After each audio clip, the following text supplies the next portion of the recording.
কোন নাগপুর থেকে কোন কালীঘাট থেকে নেতা তৈরি হয় না, নিচে থেকে সম্মেলন করে আমরা সিদ্ধান্ত গ্রহণ করি। এইটাই হচ্ছে আমাদের আভ্যন্তরীণ গণতন্ত্র।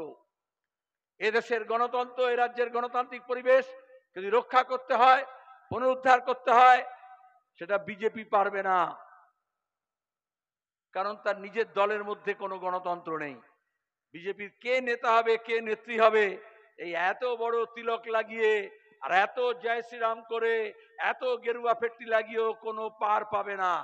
মুসলমান বিদ্বেষ ছড়িয়ে, বাংলাদেশ বিদ্বেষ ছড়িয়েও পার পাবে না।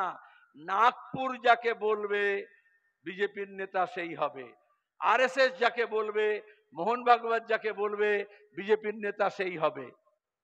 আর তৃণমূলের এই ছিচকে চৌরা পর্যন্ত কেউ অঞ্চল, কেউ ব্লক, কেউ জেলা, একেবারে গাড়ির সামনে পেছনে সাইনবোর্ড লাগিয়ে দিয়ে তৃণমূলের অমুক সভাপতি তমুক সভাপতি বলে ঘুরে বেড়ায়। কিন্তু ওদেরও নেতার নেতৃত্বগিরি কতক্ষণ? কালীঘাটের মমতা। যেদিন মমতা বলবে তুমি নেই, তখন তার আর কোনো ক্ষমতা নেই।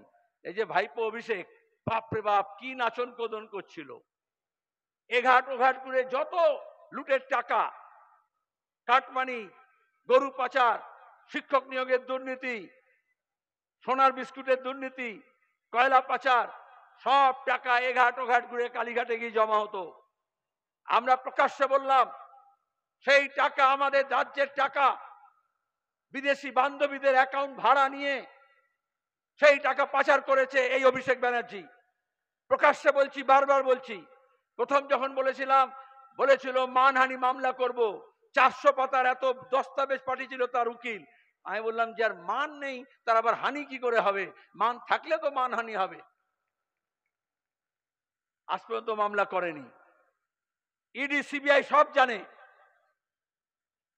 কিন্তু যারা মনে করেছিল বিজেপি এসে তৃণমূলকে টাইট দেবে, তৃণমূলের এত দুর্নীতি, ধর্ষণ, খুন, চুরি, রাহাজানি, তাহলে বলেছিল বিজেপি আসুক।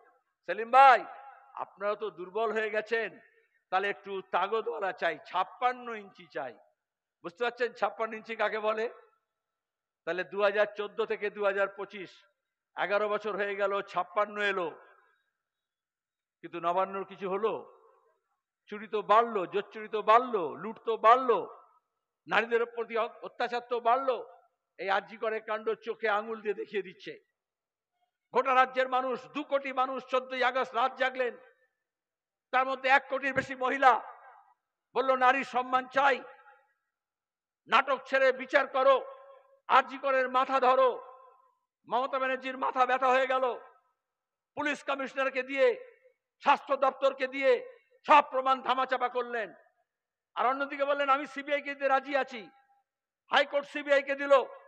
আমরা সেদিনই বলেছিলাম 10ই আগস্ট কোন সিবিআই না, এই বাংলার যত অন্যায় অত্যাচার হচ্ছে, যত খুন রাহাজানি হচ্ছে, যত দাঙ্গা হাঙ্গামা হচ্ছে, কোন নবান্ন, কোন 56, কোন ইডি সিবিআই, বাংলার পুলিশ, দিল্লির পুলিশ, ইউপির পুলিশ, সিবিআই পুলিশ কিচ্ছু করতে পারবে না। এই বাংলার ভবিষ্যৎ ঠিক করতে হবে এই বাংলার মানুষকে। এখানকার শ্রমিক, কৃষক, ক্ষেত মজুর, দিন মজুর, মহিলা পুরুষ নির্বিশেষে, হিন্দু মুসলমান, আদিবাসী তপশিলি নির্বিশেষে সবাই যদি এক কাট্টা হয়। আরজি করের আন্দোলনের সবাই এক কাট্টা হলো, ওরা ভয় পেয়ে গেল। সিবিআই হলো কি হলো? মোদি বললেন না খাতা না বহি, যে মমতা কহে সো সহি। সুতরাং খাতা বইয়ের কোনো দরকার নেই, কোনো প্রমাণের